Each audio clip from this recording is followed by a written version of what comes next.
Hello friends, मैं सोनम। इस channel पर सभी टीचिंग एग्जाम की प्रिपरेशन करवा रही हूँ। तो आज का हमारा टॉपिक है अभिप्रेरणा, मोटिवेशन। इससे पहले मोस्टली टॉपिक मैं कवर कर चुकी हूँ, थोड़े बहुत बचे हुए हैं, वो अब आगे वाले आने वाले वीडियोस में कवर कर लेंगे। तो स्टार्ट करते हैं। मोटिवेशन मोटिवेशन तो सबने सुना होगा, भले ही अभिप्रेरणा ना सुना हो, लेकिन मोटिवेशन सबने सुना भी होगा और सबको बेसिक आइडिया भी होगा कि एक्चुअली में मोटिवेशन होता क्या है। मोटिवेशन होता है जो आपको एक्टिव कर दे, आपको गतिशील बना दे। ये जो मोटिवेशन है, ये मोटम वर्ड है, इससे लिया गया है। इसका मतलब होता है, ये लैटिन वर्ड है मोटम।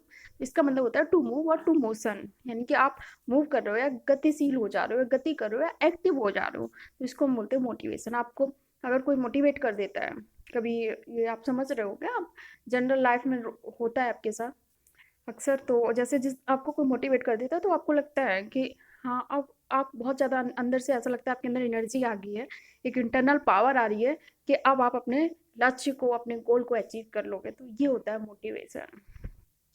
ये एक ऐसी प्रोसेस है जिसके बाद व्यक्ति गतिशील या सक्रिय हो जाता है। इसे हम सीखने का हृदय भी बोलते हैं, सीखने का स्वर्ण पद भी बोलते हैं, अनिवार्य स्थिति या सीखने का मुख्य कारक भी बोलते हैं। यानी कि मेन फैक्टर होता है जो कि बच्चा सीखता है जिससे मोटिवेशन से। और जो मोटिवेशन है एक मानसिक प्रक्रिया है। जैसे एक मानसिक प्रक्रिया है, एक आंतरिक शक्ति है, इंटरनल पावर है।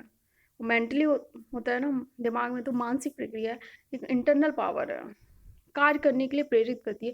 एक ऐसी पावर है जिससे आप इतने मोटिवेट हो जाते हो कि आप वो कार्य करने के लिए प्रेरित हो जाते हो, मोटिवेट हो जाते हो। और ये क्या होता है, एक लक्ष्य की ओर निर्देशित होती है। या फाइनल एम क्या होता है आपको, कि एक गोल अचीव करना है जिसके लिए आप क्या मोटिवेट हो जाते हो। मान लो एक फॉर एग्जांपल, जैसे कोई बच्चा है साइकिल चलाना सीखता है, बार बार गिरता है, चोट खाता है, फिर वह साइकिल चलाना फिर से सीखता है, फिर गिरता है, फिर चोट लगती है उसको, लेकिन वो साइकिल तब तक चलाना सीखता है जब तक वो सीख नहीं जाता है। तो ये किस वजह से सीख लेता है कि उसके अंदर एक इंटरनल पावर है, मोटिवेशन है। उस मोटिवेशन की वजह से वो बच्चा सीख लेता है। वो मोटिवेशन उसको मोटिवेट कर रहा है साइकिल चलाना सीखने के लिए, तो फाइनली वो साइकिल चलाना सीख जाता है। इसी तरह से बचपन में हम लोगों ने कहानी पढ़ी थी, एक मकड़ी थी, वो दीवार पर चढ़ रही थी।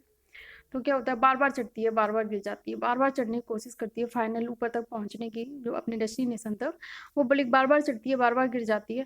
बहुत सारे प्रयास के बाद, 16-17 प्रयास के बाद लगभग, वो उस दीवार पे अपने फाइनल डेस्टिनेशन पे पहुंचने में सक्सेस हो पाती है। तो वो क्यों इतने बार प्रयास करती है, क्योंकि उसके अंदर एक इंटरनल मोटिवेशन होता है जो उसको मोटिवेट करता रहता है। आप लोग अध्यापक बनना चाहते हो, टीचर बनना चाहते हो, आपने एक बार एग्जाम दिया, नहीं आपको सफलता मिली, आप फिर से कोशिश करोगे, आप तब तक कोशिश करोगे जब तक आपका आप क्लियर नहीं हो जाता एग्जाम, आप अध्यापक नहीं बन जाते। तो क्या है, ये आपको अंदर से एक मोटिवेशन है, एक एक प्रेरक है जो काम कर रहा है, जो आपको मोटिवेट कर रहा है। किसके लिए, टीचर बनने के लिए। तो ये होता है मोटिवेशन। ये हमेशा क्या होता है, एक लक्ष्य की ओर निर्देशित रहता है फाइनली। और जो मनोवैज्ञानिक थे उन्होंने क्या क्या विचार दिए थे अपने अलग अलग, आइए उनके विचार भी जान लेते हैं। स्किनर जी ने कहा था कि प्रेरणा है जो सीखने का राजमार्ग है। गुड जी ने कहा था कि जो प्रेरणा है या अभिप्रेरणा है, मोटिवेशन है, वो कार्य को आरंभ करने, जारी रखने और नियंत्रित करने की प्रक्रिया है। कि आप जब मोटिवेट हो गए तभी तो कोई कार्य को स्टार्ट करोगे, और कंटिन्यू तभी कर पाओगे जब आप क्या होगे, मोटिवेट हो गए। अब बच्चा साइकिल चलाना क्यों कंटिन्यू करता पाता है, बार बार गिरता है फिर भी, क्योंकि उसके अंदर एक इंटरनल मोटिवेशन है और नियंत्रित करने की प्रक्रिया है। क्रैच व क्रैच फील्ड जी ने कहा था कि अभिप्रेरणा हमारे क्यों का उत्तर देती है, हम क्यों करना चाहते हैं। हमारे अंदर एक मोटिवेशन होगा कि हम आईएएस बनना चाहते हैं, हम क्यों बनना चाहते हैं, मोटिवेशन हमें इसका जवाब देती है। अभिप्रेरणा, इसलिए हम और ज़्यादा कोशिश करते हैं। हम कुछ सोसाइटी का करना चाहते हैं, हम कुछ समाज से रिलेटेड कार्य करना चाहते हैं, लोगों के लिए कुछ करना चाहते हैं, इसलिए हम बनना चाहते हैं। या आप अध्यापक बनना चाहते हो तो किस लिए बनना चाहते हो, तो उसके पीछे क्या होता है, एक मोटिवेशन जो हमारे क्यों का उत्तर देती है। किसने कहा था, क्रैच व क्रैच फील्ड।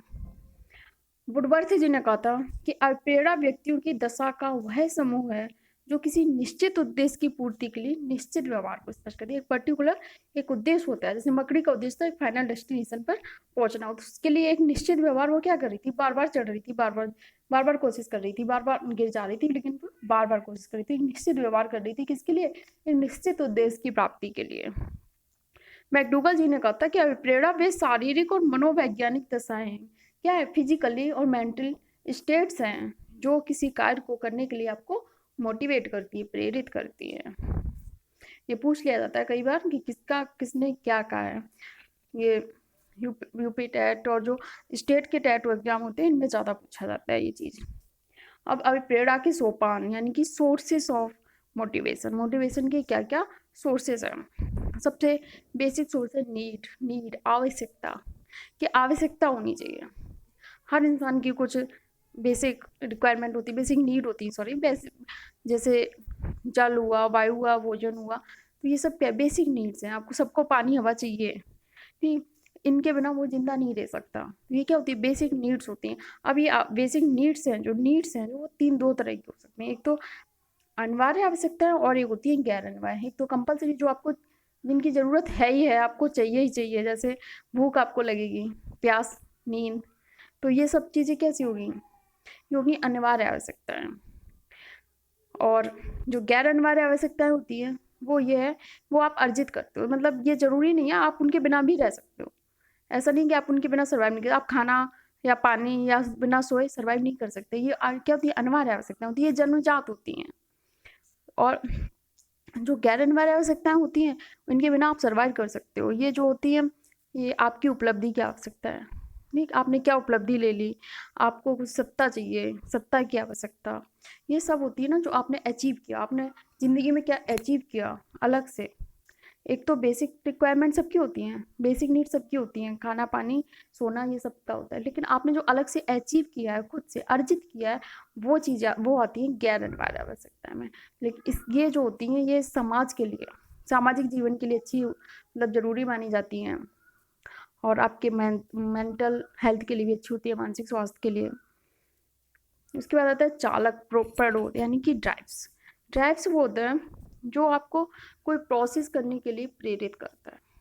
जैसे मान लो भोजन आपकी आवश्यकता है, लेकिन भूख भूख जो आपको लग रही है वो क्या है, ड्राइव यानी कि चालक है। भूख आपको लग रही है इसलिए आपको भोजन की जरूरत है। भोजन क्या आपकी आवश्यकता है और भूख क्या है, चालक। इसी तरह पानी आपकी क्या आवश्यकता है और प्यास क्या है, चालक। तो चालक जो होता है ना, वो एक पर्टिकुलर प्रोसेस करने के लिए हर इंसान को प्रेरित करता है। जैसे भूख लगती है तो किसके लिए इंसान को प्रेरित करे, खाना खाने के लिए, भोजन के लिए, ठीक। प्यास लगती है किसके लिए, पानी के लिए। तो भूख का लगना, प्यास का लगना, ये सब हो गए चालक। और भोजन और पानी क्या है, आवश्यकता। उद्दीपक, प्रोत्साहन या लक्ष्य, ये होता है जैसे आपकी आवश्यकता हुई पहले, ठीक, सबसे पहले आवश्यकता हो, जरूरत। आवश्यकता के बाद क्या होगा, चालक ड्राइव आएंगे। सब जैसे आपके लिए क्या आवश्यकता, भोजन, चालक क्या है आपका, भूख, ठीक। अब प्रोत्साहन क्या है, प्रोत्साहन वो है जिससे आपको मिलने के बाद फिर से प्रोत्साहन मिलता है कि आगे आप कर सकते हो। जैसे अगर आपको भूख लगती है, भूख चालक है, तो भोजन क्या है, प्रोत्साहन है। प्यास चालक है तो पानी क्या है, प्रोत्साहन है। अब ये प्रोत्साहन दो तरह का हो सकता है, या तो पॉजिटिव हो सकता है या नेगेटिव, यानी कि ऋणात्मक हो सकता है और धनात्मक हो सकता है। अब नेक्स्ट है मोटिव्स। मोटिव्स क्या होते हैं, अभिप्रेरक या प्रेरक। प्रेरक वो होते हैं जो किसी भी इंसान को कोई कार्य करने के लिए लगातार प्रेरित करते रहते हैं या मोटिवेट करते रहते हैं। कुछ आपको किसी काम करने के लिए जो चीज़ लगातार मोटिवेट करती रहती है उनको हम बोलते हैं क्या, मोटिव्स। ये मोटिव होते हैं ना, दो तरह के होते हैं। एक तो होते हैं प्राइमरी और सेकेंडरी, यानी कि प्राथमिक प्रेरक और द्वितीय प्रेरक। जो प्राथमिक प्रेरक होते हैं वो हमने बताया जैसे जो जन्मजात होते हैं, ये जो हमारे शरीर में होते हैं जन्मजात होते हैं, और जो हमारी शारीरिक और जैविक आवश्यकताओं की पूर्ति करते हैं। जैसे हमने बताया क्या, भूख, प्यास, नींद, ये सब क्या है, जन्मजात है, इंटरनल मोटिव है। आप जैसे कोई गाय है, अगर उसका बछड़ा है तो उसे उससे प्रेम करना सिखाया नहीं जाता, वो नेचुरली होता है। कैसे होता है, जन्मजात होता है। तो इन्हें हम बोलते हैं जन्मजात प्रेरक भी बोलते हैं। मतलब ये मैस्लो जी ने इनको जन्मजात प्रेरक बोले। अगर ब्रॉडली क्लासीफाई करेंगे तो हम इसे प्राथमिक प्रेरक और द्वितीय प्रेरक में क्लासीफाई करेंगे। उसके बाद कुछ मनोवैज्ञानिक ने, जैसे मैस्लो जी ने इन्हें प्राथमिक प्रेरक और अर्जित प्रेरक क्लासिफाई किया था। इन्होंने कहा था प्राथमिक प्रेरक में कौन से प्राथमिक प्रेरक को उन्होंने जन्मजात प्रेरक कहा और द्वितीयक प्रेरक को उन्होंने क्या कहा था, अर्जित प्रेरक। ऐसे ही थॉमसन जी थे, इन्होंने प्राइमरी को स्वाभाविक प्रेरक कहा था और सेकेंडरी को द्वितीयक को कृत्रिम प्रेरक कहा था। ऐसे गेरेट जी ने प्राइमरी को जैविक कहा था और सेकेंडरी को बोला था सामाजिक और मनोवैज्ञानिक प्रेरक। तो द्वितीयक प्राइमरी प्रेरक तो वही हो गए जो जन्मजात होते हैं, और जो द्वितीयक प्रेरक होते हैं जो हम अर्जित करते हैं, जो अनिवार्य आवश्यकताओं को प्रेरित करते हैं, मतलब अनिवार्य गैर अनिवार्य आवश्यकताओं को प्रेरित करते हैं। जैसे मान लो आप कुछ अचीव करते हो, उपलब्धि है, आपको सत्ता है, ये सब चीजें किसमें आती हैं, द्वितीयक प्रेरक में। जो प्राइमरी होते हैं वो अनिवार्य होते हैं और जो सेकेंडरी होते हैं वो कंपलसरी नहीं होते हैं, ठीक, गैर अनिवार्य होते हैं। अब जो आपकी मोटिवेशन है वो दो तरह की हो सकती है, एक तो पॉजिटिव और एक नेगेटिव। जो पॉजिटिव होती है इसे क्या बोलते हैं, सकारात्मक, प्राकृतिक या आंतरिक अभिप्रेरणा, और नेगेटिव को हम बोलते हैं नकारात्मक, कृत्रिम या बाह्य अभिप्रेरणा। जो सकारात्मक अभिप्रेरणा होती है वो खुद से प्रेरित होती है, इंटरनल होती है, आपको कोई और किसी और से नहीं, आपको खुद से अंदर से प्रेरित होती है ना। कोई इंटरनली इतना मोटिवेट रहता है, मतलब को क्यों, क्योंकि वो उसकी खुद की इच्छा होती है, वो स्वयं से प्रेरित होता है। जैसे कोई बच्चा है, अगर वो पेंटिंग करता है और उसे बहुत खुशी मिलती है, उसे पेंटिंग करने में इतना मजा आता है, आनंद मिलता है, उसे बहुत खुशी मिलती है, अपनी खुशी से कर रहा है, तो वो होती है पॉजिटिव मोटिवेशन। पॉजिटिव आंतरिक अभिप्रेरणा, उसे इंटरनल मोटिवेशन है।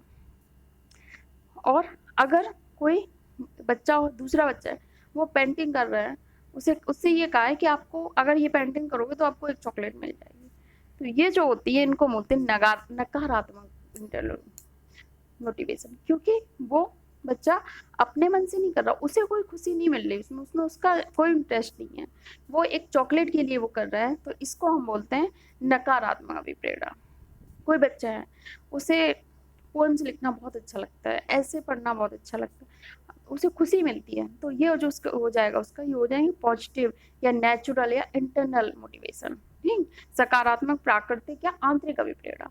और अगर कोई दूसरा बच्चा है, उसको ये सब किसी लालच में कर रहा है कि उसे चॉकलेट मिल जाएगी या उसको कोई पुरस्कार मिलेगा, प्राइज दिया जाएगा उसके बाद अगर वो ये काम कर देगा, तो उस केस में बोलते हैं नकारात्मक। ये जो नकारात्मक होती है वो अगर पुरस्कार खत्म होगा तो वो भी खत्म हो जाएगी, क्योंकि बच्चा एक दबाव में कर रहा है ना, एक वो ये सोच के कर रहा है कि या दबाव में या लालच में कर रहा है कि उसे कुछ मिल जाएगा।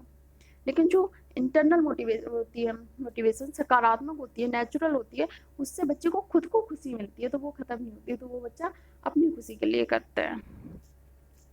अब अभिप्रेरणा चक्र यानी कि मोटिवेशनल साइकिल होते हैं। आवश्यकता से लेकर लक्ष्य प्राप्ति तक का जो पूरी साइकिल होती है, आपकी क्या नीड है और आपने अपना गोल अचीव किया, उसके बीच की जो साइकिल है उसको हम बोलते हैं अभिप्रेरणा चक्र, मोटिवेशनल साइकिल। दो तरह की होती है, चक्रीय अभिप्रेरणात्मक चक्र और संज्ञानात्मक अभिप्रेरणा। चक्रीय वही होती है जो आपको मतलब जरूरी होती है, समझ रहे हो, ये नेचुरली चलती है, स्वाभाविक रूप से, आपको कुछ करना नहीं पड़ता, रोज की होती है, जैसे भूख, प्यास, नींद, ये सब क्या है, आज भूख लगी है, कल भी भूख लगेगी, परसों आज नींद लगी है, कल भी नींद लगेगी, परसों भी नींद लगेगी। तो ये जो होती है वो खुद से चलती है जो साइकिल, उसको हम बोलते हैं चक्रीय अभिप्रेरणात्मक चक्र। जैसे आपकी आवश्यकता क्या है, भोजन, भूख लगी, चालक क्या है आपका, भूख, लक्ष्य क्या है आपको, भोजन की प्राप्ति होगी, कल फिर से यही चक्र चलेगा, कल फिर आपकी आवश्यकता होगी भोजन, आपको उसके लिए ड्राइव क्या होगा, चालक, भूख, और फिर लक्ष्य क्या होगा, फिर आपको भोजन की प्राप्ति। तो ये होती है चक्रीय अपना। और संज्ञानात्मक अभिप्रेरणात्मक चक्र, ये जो साइकिल होती है चलती खुद से नहीं चलती, इसको चलाना पड़ता है।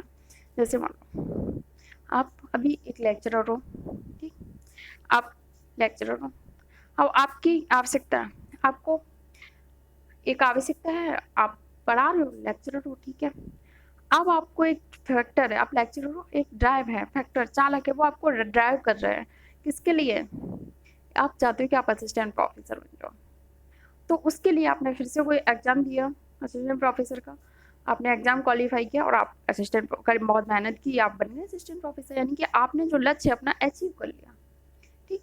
उसके बाद आपके संज्ञान में यानी कि आपकी नॉलेज में, आपके दिमाग में ये चीज़ आई कि अब मैं प्रोफेसर भी बन सकता हूँ, तो आपने फिर से मेहनत की, अब की बार आपने दोबारा से फिर से आपकी ये साइकिल चल, अब की बार आपकी आवश्यकता क्या है? प्रोफेसर। अब आपकी आवश्यकता होगी प्रोफेसर। अब आप प्रोफेसर बनने के लिए जो भी एग्जाम इंटरव्यू जो कुछ भी होगा आप उसी एग्जाम को दोगे, क्वालिफाई करोगे, फिर आप डीन बनना चाहोगे, फिर डायरेक्टर बनना चाहोगे। तो ये होता है ना, ये प्रोसेस चलती रहती है आपकी। आप दोबारा अगर आपको कुछ अच्छा रिजल्ट मिलता है, आपको दिखता है कि प्रोफेसर से डीन के पास ज़्यादा पावर होती है, ज़्यादा सैलरी होती है, तो आपको कुछ चीज़ें दिखती हैं जो आपको पुनर्वलन देती हैं, जिससे आप पुनर्वलित होते हो। तो आप फिर से दोबारा से उतने एंथुसियास्टिक होके दोबारा उतना उत्साह से फिर से लग जाते हो काम में, और फिर से मेहनत करके आपकी बार आप डीन बन जाते हो, फिर आप और देखते हो डायरेक्टर बन जाते हो। इसलिए ये प्रोसेस चलती रहती है, ठीक। और इसे चलाना पड़ता है, आप चाहोगे तब रुक जाएगी, ठीक। लेकिन जो चक्री है ना, वो आपके चाहने से नहीं रुक रही थी। आपको रोज भूख लगेगी, रोज नींद आएगी, रोज प्यास लगेगी। तो ये डिफरेंस था दोनों में, चक्री और संज्ञानात्मक और प्रेरणात्मक चक्र में। आप कुछ क्वेश्चन डिस्कस कर लेते हैं जो इससे रिलेटेड आ चुके हैं प्रीवियस ईयर में, किसी भी ना किसी एग्जाम में आ चुके हैं, वो क्वेश्चन डिस्कस करेंगे। वह प्रेरक जो व्यक्ति को कार्य करने के लिए उत्साह बढ़ाता है, क्या होता है? अधिगम, स्वधारण, अभिप्रेरणा, ठीक।